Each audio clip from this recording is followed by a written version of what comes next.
Good morning, it's Anand here from Osho, Ireland, and today I'm going to share the 83rd meditation technique from the Osho Book of Secrets. So the instructions for this particular technique is as follows. Before desire and before knowing, how can I say I am? Consider, dissolve in the beauty. So what Osho shares about this and how we can do this technique together is he shares, sit silently, look within. A thought arises. You get identified with the thought. A desire arises. You get identified with the desire. In the identification, you become the ego.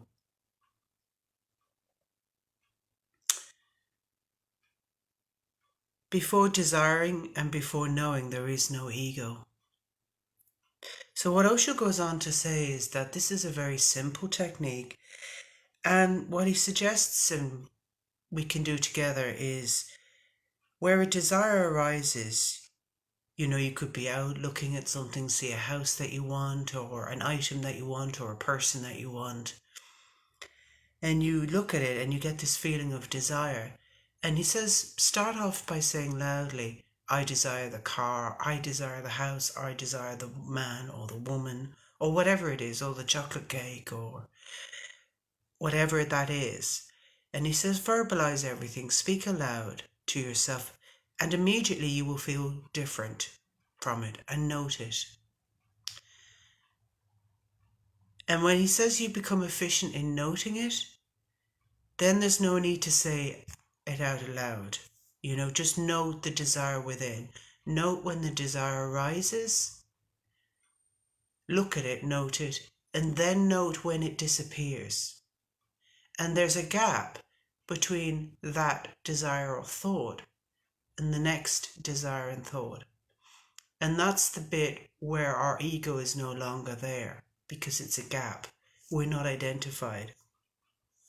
So Osho goes on to say, so before desire, remember. When the desire comes in, remember. And when the desire goes out, go on remembering. When a thought arises, remember. Look at it. Just note that a thought has arisen. Sooner or later, it will go, because everything is momentary. And there will be a gap. Between two thoughts, there is a gap. Between two desires, there is a gap. And in the gap, there is no I. And what I really like is Osho goes on, and when we reach that point of that gap, it's to consider and dissolve in the beauty. And Osho shares this example of like when we read the pages on a book. When I look at this, and you see all the black words and sentences, but between each word and each sentence, there's a gap, there's a white, and we look at the white and not the black dots. So we'll do this together now, noting our thoughts and our desires as they come in and as they go, and noticing those gaps too. And the meditation will end when I ring 3 bells. So enjoy.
Thank you for joining me today. Play around with that technique, noting it, thoughts and desires. And if you want to share your comments with me, do. And I'll see you here next Sunday at 11 for the 84th meditation technique. Have a lovely day. Bye bye.